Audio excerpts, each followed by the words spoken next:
বিন্দু, আজকে তোমাদের ন্যারেশনের 3, 4, 5 নং প্রশ্নের উত্তর এর সমাধান দিব। ন্যারেশনের কয়টি অংশ কি? ন্যারেশনের সাধারণত দুইটি অংশ থাকে, সেটা হলো ডিরেক্ট ন্যারেশনের দুইটি অংশ থাকে, যথা 1 reporting verb, 2 reported speech.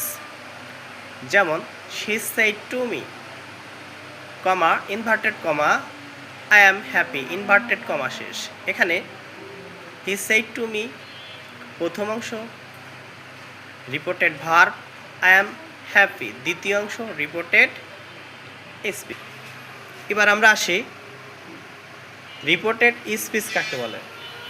Inverted কমার ভিতরের অংশ বা বক্তার মূল বক্তব্যকে রিপোর্টেড স্পিচ বলে।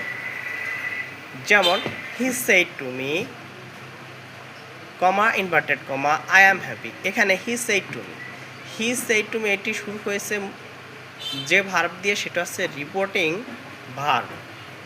আর এখানে বক্তার মূল বক্তব্য হচ্ছে আই অ্যাম হ্যাপি হচ্ছে রিপোর্টেড স্পিচ। শিক্ষার্থীরা, এবার আমরা 5 নং প্রশ্নের সমাধান, অর্থাৎ রিপোর্টিং ভার্ব কাকে বলে।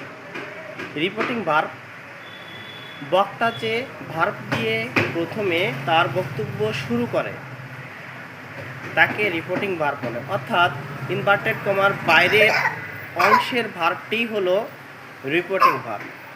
যেমন he said I am undone, এখানে হি সেইড হচ্ছে রিপোর্টিং ভার্ব। বুঝতে পারছো? ধন্যবাদ।